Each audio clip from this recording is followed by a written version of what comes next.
مولانا عبدالحکیم اسحاق کے بیانات کے لیے حکیم اسحاق آفیشل کو سبسکرائب کریں۔ مولانا عبدالحکیم اسحاق۔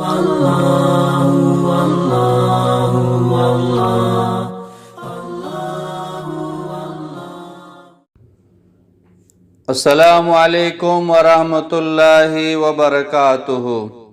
بسم اللہ الرحمن الرحیم۔ اٹیچ باتھ روم میں وضو کرنا اور دعائیں نہ پڑھنے کے بارے میں کسی حدیث کا حوالہ دیں۔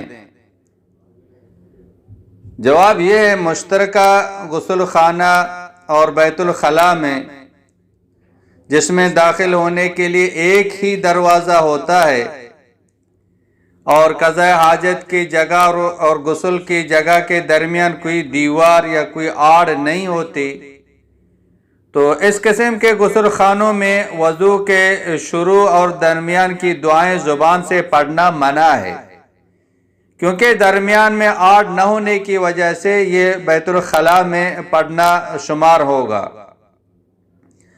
اور بیت الخلاء میں اذکار پڑھنے سے شریعت نے منع کیا ہے۔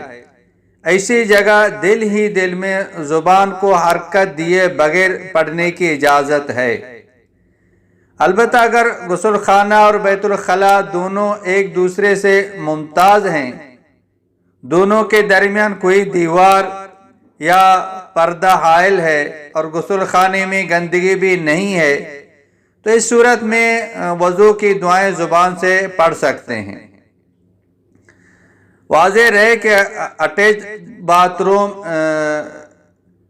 جس میں بیت الخلاء کی جگہ بھی ساتھ ہو تو اس میں بلا ضرورت گفتگو کرنا بھی مکروہ ہے، لہذا اس سے بھی اجتناب کرنا چاہیے۔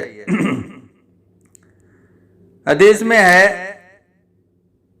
حضرت ابو سعید روایت کرتے ہیں کہ رسول اللہ صلی اللہ علیہ وسلم نے ارشاد فرمایا، نہیں نکلتے دو شخص قضاء حاجت کے لیے اس حال میں کہ وہ سطر کھولے ہوئے آپس میں باتیں کر رہے ہوں، تو اللہ تعالیٰ ان پر غصہ ہوتے ہیں۔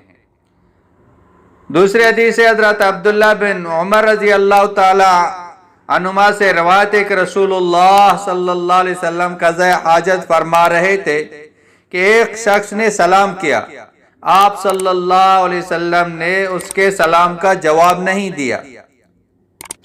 امام ابو داؤد فرماتے ہیں کہ عبداللہ بن عمر رضی اللہ تعالیٰ عنہ دیگر صحابہ رضی اللہ تعالیٰ عنہم سے مروی ہے کہ رسول اللہ صلی اللہ علیہ وسلم نے تیمم کر کے اس کے سلام کا جواب دیا۔ واللہ اعلم بالصواب۔ مولانا عبدالحکیم اسحاق کے بیانات کے لیے حکیم اسحاق آفیشل کو سبسکرائب کریں۔ مولانا عبدالحکیم اسحاق۔